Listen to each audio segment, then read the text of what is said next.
Our next speaker is going to draw attention to the fact that there's a lot of benefit by keeping things in the ground. Kelsey Bryant is doing postdoctoral work at the University of Idaho. We are fortunate to have Kelsey Bryant here to speak about the carbon sink in the next century. Kelsey?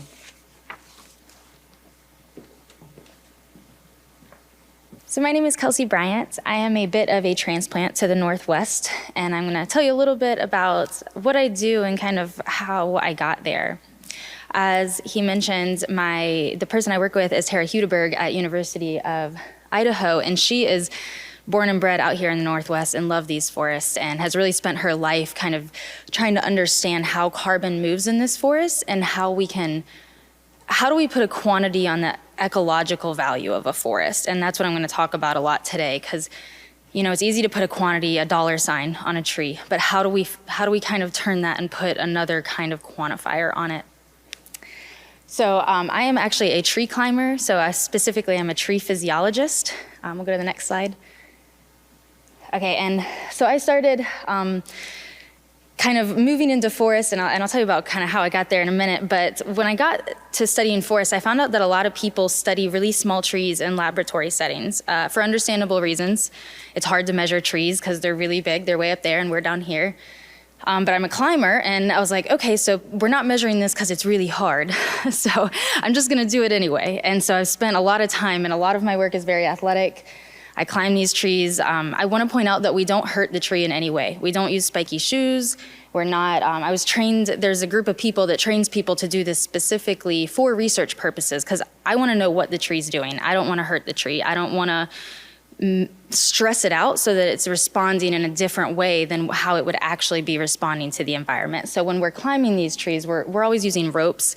And out here in pines, and a lot of the trees out here, it's nice, even though they're small branches, you'd be surprised how strong they are. You can still climb ropes and get to the top. So how I got here, I actually started out over in Appalachia, over on the East Coast. So I'm from Southwest Virginia, small town called Roanoke. And Mill Mountain Star, if anybody's seen it. And so my dad was an equipment operator.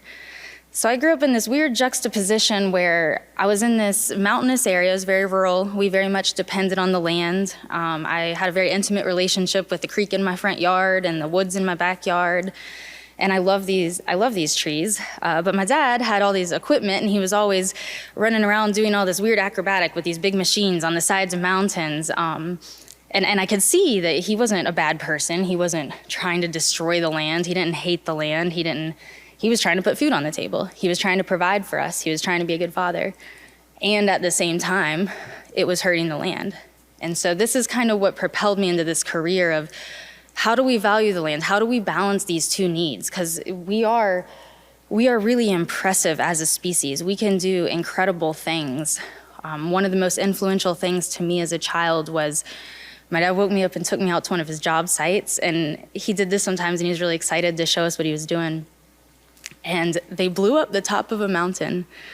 They were gonna turn it into a roadway, and you have to make it flat. And this is something that, it's done. I assume the protocols are in place and whatnot, but as a child, it was very scarring to me, or jarring, I guess is the right word. And my dad's like expecting me to be impressed, I think, and I was impressed. I was impressed at the ability of us as a species. I was like, how much power do we have that we can just go and destroy life like that?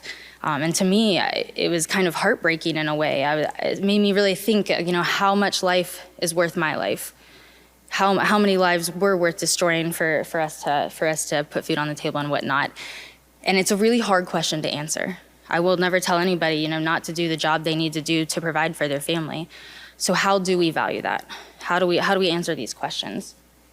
So moving on to the next slide. So fast forward 30 years and a lot of education and a lot of learning about the natural world. And I work for this team. They're called I-Team, I for Idaho. And they're really a modeling team. And what we're trying to do is understand what the forest is doing naturally to inform these carbon models that all of these management practices rely on, right? Like all of us want this information. We want to know when to cut our trees down, how to do it, what is the sustainable way to share this life we have with the land that we have. And so that's really what we're doing. So we'll go to the next slide. And so I really want to point out we're seeing the forest for the carbon. And so I'm going to talk a lot about carbon today. And what is carbon, right? It's something maybe you heard about back in school. It's an element on the table. But carbon is really all of what life is made of. And it's, I think we hear nowadays about carbon a lot in terms of a bad way, in terms of there's too much CO2 in the atmosphere. There's too much of anything's a bad thing. There's too much carbon up there, and it's causing a problem. So I'm going to talk about what happens to that carbon and how it moves through land and how we can think about that when we're removing trees from the landscape or when we're making these management decisions. All right, so this is a picture straight out of one of our sites in Idaho. It's a very luscious forest. And so these forests are storing half of all terrestrial carbon. It's a lot of carbon. And this is a good thing. So this is good carbon. This is what we want to see, right? This is carbon where we want to see it. When it's in the atmosphere and we have to read about it on data because we can't physically see it, that's when it's bad. When you can see it, it's good. And so trees are storing more carbon than any other life form. And how are they doing this? So we'll go on to the next slide. And I want to point out that I'm going to talk a lot about how trees are doing things and what we're seeing above ground. But there is so much going below ground that we don't see below our feet. Like for every tree that you see, I like to think about how big the canopy is, and then there's that much life below that tree, below ground. So when we're making these decisions, it's not just a decision of, okay, we're cutting this tree down, and we can say this tree equals X amount of board feet or X amount of money, and this will provide us this value. But we're removing a huge amount of carbon value from the ecosystem in doing that. And so we have to consider what's going on below ground as much as what's going on above ground. And so I'm going to talk a lot about carbon sinks today. And so what I mean about that is where the carbon's stored. And it's not just the life you're seeing above ground, but it's all this life below ground. Tree roots go down, meters and meters and meters. And all of this kind of stuff around it, and these mats are these microbes and these little tiny, tiny organisms that are also life, just like us. And they're living and doing things, and that life matters, and that is also being removed when we make these above ground choices.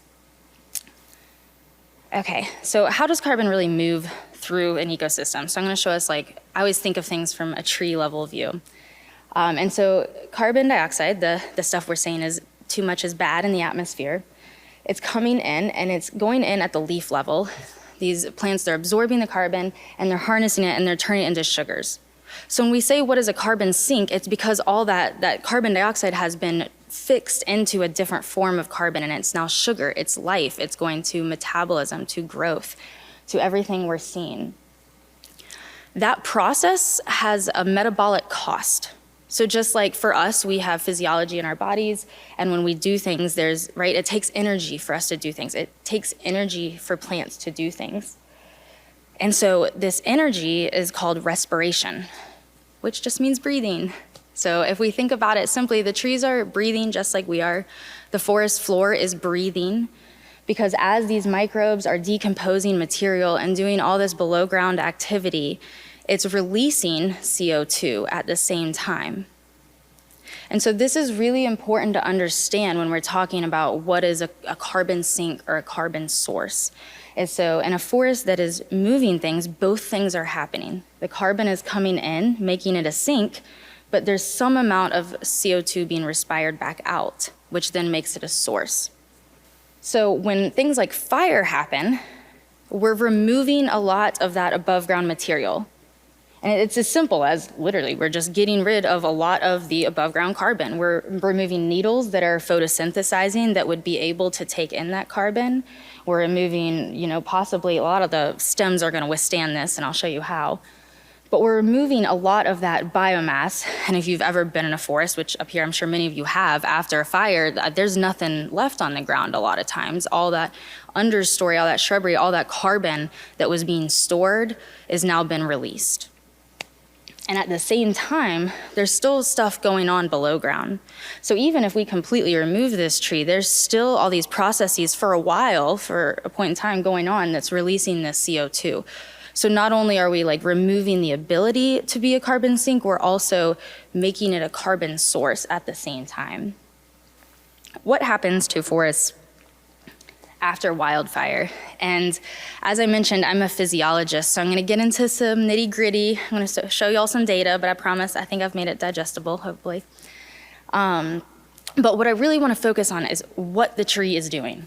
And there's a million trees doing this, and how they're responding to this fire, because we can only see so much, right? And that's what's hard about being a human, is it's really hard to picture what you can't see and then trust in that.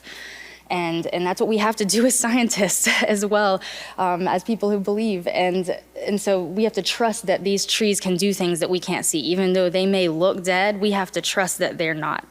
And I'm gonna show you how that happens. So to do that, I'm gonna show you some data from a site that we have. We have two sites, one here in Idaho and Moscow at our experimental forest, and then one down in Central Oregon. They're very similar environments. It's a little east of the Cascade, around Bend, if you've been to that area. And so that area recently got hit, well, every area has been hit by wildfires recently, but this one was really interesting in that one of the wildfires blew through a research site that had been collecting data for decades. And so while this was disheartening, it also provided us this really unique opportunity to kind of go in and say, okay, these trees have been burnt in a natural fire. Now we can measure and see what they're doing. The problem with being a scientist and trying to understand how trees are responding to fire is when you write grant proposals, they want something that's foolproof, and I can't go out and say, I'm gonna light this forest on fire really fast. It's getting easier to say, trust me, a fire's gonna come through. You can trust I'll find somewhere to study. But I can't burn things like this, and I don't want to. I don't wanna do that. And so this happening was a weird kind of blessing, if you will, for us to kind of go in and really look at trees that had been burnt to variable degrees. Because that's the problem, is we don't know how burnt it needs to be to call it dead, essentially, right? And make the decision, okay, this tree is no longer providing value to the ecosystem. It's okay, let's take it out. Let's make it a monetary value. Let's use it in a way that benefits us at a lesser of cost to the ecosystem. But if it's gonna bounce back, if it's gonna come back the next year and keep on growing, we wanna leave it there, right? We wanna let it keep providing benefit to our forest and to us in the long run. This is a drone video, just so y'all can kind of see the site. I think it's a bit fun.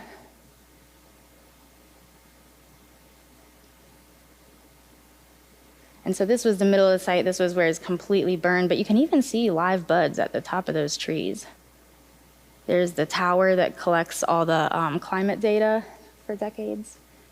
And you really see this variability of impacts. You see all the red and the green. I mean, there were completely healthy, untouched trees right next to completely charred, burned trees, which made this very unique area to study. And from the more and more I see around here, I think this is kind of common, that these fires are coming through and leaving these really variable impacts, and then we're having to make decisions of like which parts of the land to cut, right? So this is what we're looking at. So next slide. All right, and so it really left this range of effects. And so to do this, I climbed a lot of these trees. I got very experienced in climbing burned trees. You end up covered in it. And we used a lot of drone things. So one of the other things we're doing with the drone is we're able to go in and very precisely just kind of like cut off a branch so that we can then sample that and measure it, rather than having to damage the tree or go to aggressive ways to get that down. All right, and so I just want to point out that when I'm talking about these flux towers or these MET stations, this is a kind of a meteorological station. It's really just collecting all this atmospheric data. So temperature, precipitation, humidity, it's really kind of continuously letting us know what's going on. And then the flux tower that you saw at the site is collecting data on like ecosystem level carbon flux. So how much carbon dioxide is being released on a broad scale. And so what I'm going in is I'm doing on the tree level scale to really break that apart, because on that we have all that data on that broad scale, but when you have this variety of impacts, you can't tease it apart, right? Okay, so how do we get these? So while we try to get our drone to work, the old school method of doing it, and the way that grants will give you money to do it, is if you tell them you're gonna go out with a 12 gauge shotgun and shoot the needles down. Because it's funny, but it's a lot of people hunt out here. A lot of people have guns. It doesn't seem to be a hard thing to get people to let you go shoot needles down as long as you're not doing anything else. As you can imagine, this is very difficult. So I am not a good shot. I did not want to shoot at trees. That was not my MO. And so I started climbing them. So that's what I'm doing here on the right. And it sounds scary, but trees are absolutely incredible organisms. They're moving water hundreds of feet against gravity at all times, which requires a ton of tension. And as somebody who's spent a lot of time measuring that pressure and tension in a tree, I feel very confident in my ability to not remotely break that tree. And so I think it's a scary idea to climb these things, but that's just to say it's really not. These trees are incredible organisms, and it is a way to get up there and really see what's going on. Okay, and get in it, yeah. All right, so how are we measuring these is we're doing a number of things. So up at the top left, to really understand that tree level carbon uptake, how is the tree really taking in that carbon and photosynthesizing? We have this fun little machine, we go out and we stick it on, and we can watch photosynthesis in real time. So as long as the tree is intact and just on the ground, I can stick this thing on the tree and I can see what it's doing. We have a lot of research that says even if we cut a branch off, just the tip of a branch, if we immediately put it in water and recut it underwater so that that water column isn't broken, we can continue to measure the photosynthesis and really understand what's going on. And so that's how we're doing that. We're also doing things like on the bottom, you see tree bands that they just go around. It's not in the tree at all. It's just sitting flatly on top of it and just measures the rise and fall of like tree width, which if you didn't know changes on a daily, weekly, and seasonal base, like because of water expansion and whatnot, and also carbon that's coming in. And then to measure the CO2 that's coming out of the ground, we're just putting these PVC collars in the ground like this. They just go in like a couple inches and you just move a little bit. But again, we want to understand what's going on. So I don't want to damage anything. I don't want to mess up the very complex microbial interactions right there. I want them to tell me what they're doing. And in order to do that, you have to be very careful with these measurements. This is also a fun one because you're measuring CO2. So if you breathe on it while you're measuring it, you are now measuring your CO2 and not the forest. So it's like a weird thing where you're running up, measuring, and holding your breath. But that's all to say that we're taking a lot of care in the environment in these measurements. And then this is probably the most invasive thing you do, if we will. These little, it's called sap flux sensors. And I build these machines and I power them with solar panels and I stick them in the forest, and it's just a little tiny needle, literally a 19 gauge hypodermic needle. And you just stick it in a tree, just 1 millimeter. So it's like us getting pricked in the finger. And by doing that, if you don't mess up a lot, then you can measure the water moving through the tree in real time. And by powering this with solar panels, we're able to see this continuously. It's not using a lot of power. It doesn't have a big footprint. So although this stuff can be a little, it's not the prettiest at all times, it's not invasive, we're not destructive, and we're not destroying anything. We're monitoring what's going on.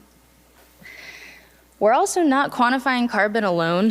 So in addition to not hurting the trees, we didn't kind of expect all the different animal friends we'd have come along interested in our projects. And they like shiny things. They want to know why we put shiny things on the trees, right? So these were the cubs. Next slide. With every cub comes a mom who liked to rub her back against our sensors. She found out they were good itchers, so that was a fun thing. We camouflaged them now to, blend it in. And next thing. And then once we figured that out, there were moose that wanted to come over, and they decided our PVC collars might be tasty. So we carefully put them in the ground just for the moose to come around and take them back out. But all that's to say is that we're working with the forest, we're working with whatever comes along. We're not putting up any kind of deterrent for these animals. Like if they're impacting the ecosystem, we want to understand that as well. So onto the data. Now we're going to move into a little bit of data, but I promise it won't be too bad. And to really understand how resilient are these trees to fire. So what you're looking at here is the sap flux stuff I just talked about a minute ago, and where we just put those two in, and we're just measuring the rate of water movement. So if water is moving, stuff's going on, that's good, right? So each one of these little boxes represents a different tree. On the top left, we have a 0.5 damaged tree. So that's something that has like 50% of its crown left, roughly. And then in order of color and numbers, if you get on the bottom right, that's like a tree that by all means what would be called scorched. We would probably remove that tree. We're saying from the ground, we don't see anything live on that tree. Okay. And what we found was really interesting. We first found that all trees were doing something. Obviously, a couple of the trees have way less water movement. So just think of if you see a bunch, the more there is, the more water movement there is in that panel. The trees that were completely burnt were still moving water, just not to the same degree. But when you go in and kind of like zoom in on those lines, you do see that there's a seasonal pattern. So that tells me that they're still responding in some way, just not at the same capacity of maybe like only a 50% burnt tree. And what was most interesting with this data, which we're still teasing apart, is like trees that we're saying were like 70 to 90% burnt, which a lot of people would come in and just say it's not going to come back, doing great. And this was a really hot, wet summer. I think we had the highest vapor pressure deficits and highest, it was like a heat wave last summer. So this is 2021. And so these trees are really capable of coming back even, and this was 1 year, the fire was in August 2020, and this was June to August, like the following year, 2021. So very quickly, these trees are bouncing back and moving a lot of water. So just looking at the actual photosynthesis, and I'll walk you through this. This is what we measured, just carbon uptake at the leaf level. And across time, so from right after the fire, and this is until 1 year, so August 2020 till August 2021. The orange boxes are just burnt trees. They're boxes because there's variability among different tree individuals. And then the white boxes are completely unburned. So they were like out, like in that really green area you saw outside the char. And what we found was that there was no difference in overall photosynthesis, between some individual trees, which speaks to the ability of a tree to behave uniquely on its own, which I think really speaks to that a tree is a living organism and capable of responding differently. There was variability, but overall there was similarity in these trees. So they're taking up the same amount of carbon as trees that are completely unburned, even if they look like they're not. So how are they doing this? That's what I wanted to know. I'm like, as a physiologist, I'm like, okay, this is great, but how? So this is the most complicated one I'll show you. And if you're interested in the nitty gritty of like what I'm calling photosynthetic capacity, come find me afterwards. I can walk you through these variables. But there's a measurement we can derive that looks at the capacity of the leaf. So not what it's doing, how much carbon it's taking up right then, but how much carbon it's capable of taking up. And what we found was really, really interesting. So the green dashed lines at the top are completely unburned trees. So you see the capacity to take up carbon kind of decreases a little bit from June to August, and that's because of drought, because it's stressful. But then within the burn trees, there was this increase with damage. So we were finding the trees that like looked 100% damaged. They looked like they didn't have anything. When I got up to the top and found green needles and measured them, they had a higher capacity to take in carbon than the needles on trees that were only like 25% damaged. And so what this shows us for the first time is that there's this mechanistic link between, okay, there was this reduction in leaf area, there's not many needles left, but the needles that are left are the MVPs of the tree. I mean, they're killing it. They're just doing way more photosynthesis than the needles on trees that weren't burned as bad.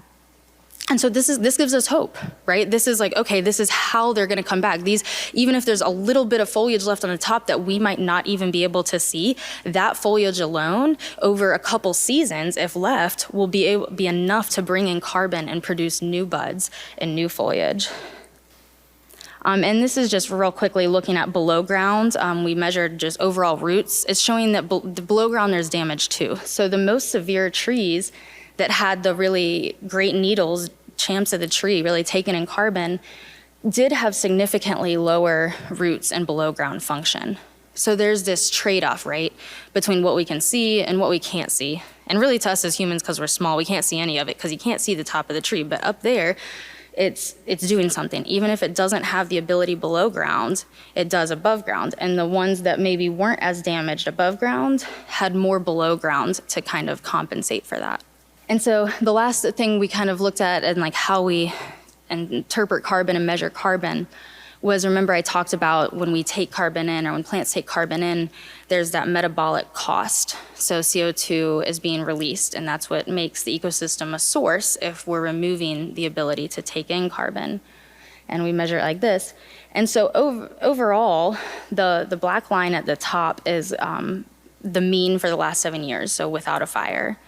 And then the bars are different areas, so like low burn severity, so like there's some soil left, there's some life left in the soil, versus moderate would be like it still looks like soil, and then the high was it looked like ash, it looked like flour. I mean, it didn't even feel like soil. And so what we saw was within all, there was some increase in CO2. So that shows even though the CO2 is respiring, and that's a bad thing, it means that there's below ground activity going on. So there's still life down there. There's still things happening, even though we look at it and it looks completely dead. It looks like ash. We're like, how on earth could anything be alive down there?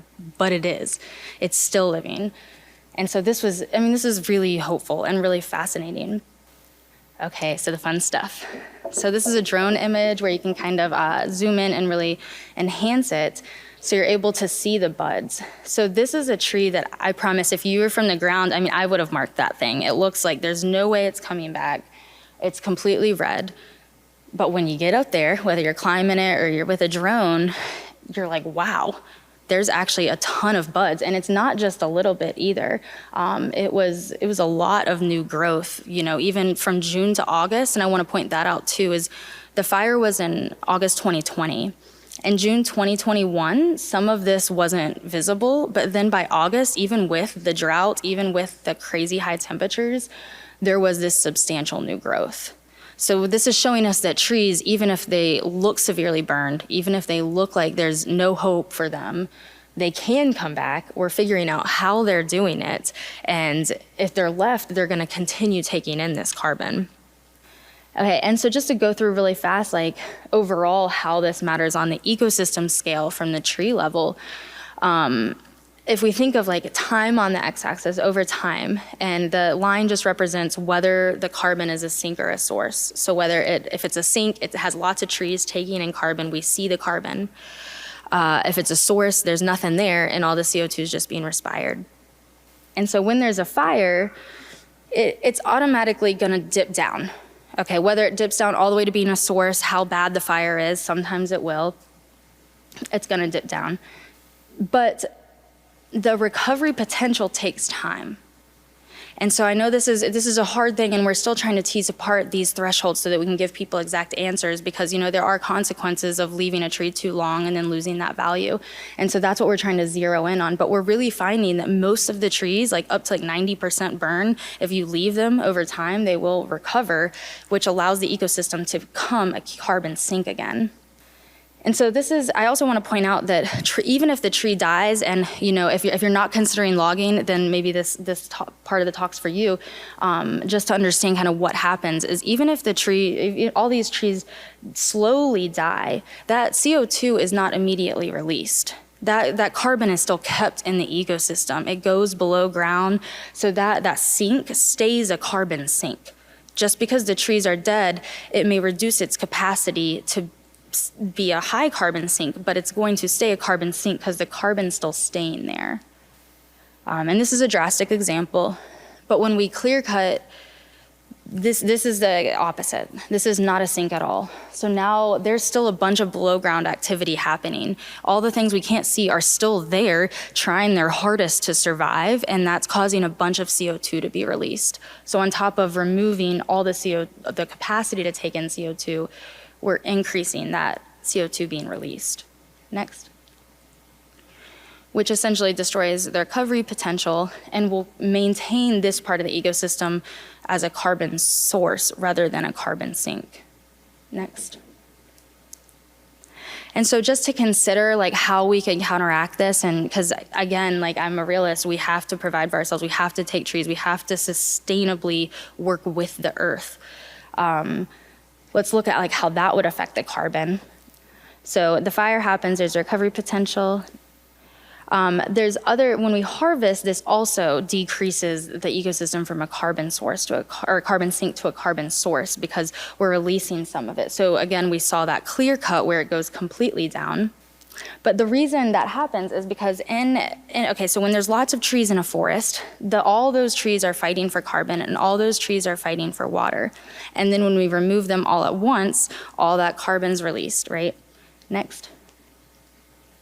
if we just remove a few at a time, what happens is the ecosystem becomes a little less of a carbon sink, but it's able to recover quicker because these trees get more carbon, they get more water. All the same amount of water is still there, and so the water that's there now goes to these trees get bigger. So on a per unit basis, each tree is able to take in more carbon, and essentially it will make that tree more valuable monetarily as well as to the ecosystem ecologically. And then the most benefit, as we all know, is like when fire comes through, if we're thinning and we're leaving some of the carbon there, there's less likelihood that everything's gonna be wiped out. Just to show you some data, I know I'm showing you animations because I'm summing up some kind of complex thoughts, but we do have a lot of data that shows like the red lines are trees that were thinned, and versus the blue lines are trees that were not in a not thinned stand. And so the trees that were thinned are moving substantially more water and therefore taking in more carbon than the trees that were in the unthinned stand. So not only are you kind of hedging your bets, if a fire comes through, it's safer for your lands, there's gonna be more left, but those trees are doing better. They're now have a higher capacity than other trees. And overall, you can get your luscious forest back. It's gonna take time, and it goes back to what we can't see, right? We may not see it in our generation. Your kids might see it. Your kids might be able to now climb those trees and have that, or then selectively harvest them and also continue to make money and benefit while the earth is also benefiting. And drought and harvest are affecting this, but when drought comes through, this is actually offsetting the effects of drought because there's less trees competing for that water. So the water table is like depleted at a slower rate. So just to kind of summarize all these thoughts and kind of think about like what this means, like fire, drought, harvest, all these things are affecting the carbon balance, and we can't control a lot of these things, right? We're just responding. We're doing the best we can, trying to make these management decisions that affect us, but that aren't too terrible for the earth either. And so trees are living organisms that are incredibly resilient. And what we see isn't even the entirety of the tree. A tree goes so far beyond what you can see with your visible eye. It's so far below ground. It has a community, it has networks, and there are so many repercussions that we can't understand. I can give you loads and loads of data to show this, but at some point we have to trust that we can't see it, but it is there. Next. And so I kind of think of carbon as the life force of the forest and the earth. If we were gonna say, back to how I started all this, I was watching my dad blow up trees and stuff and thinking, okay, money value, what's the other value? It's carbon. That's how we value it. So trying to help people understand that carbon is a quantifiable thing we can use to say this has value to the ecosystem as well as to us. And just remember, the forest does not end with what you can see. So to wrap this all up, I wanna leave you, my next slide is a quote from one of my favorite authors. She said, "I wish I was a plant so I could stand still while doing the work of the world." They're doing a lot of work, and we don't do that much work when we stand still, huh? And then one of my favorite artists, Elise Dutel, I think this really sums up a lot of how we need to portray our relationship with the earth. But with that, thank you for listening.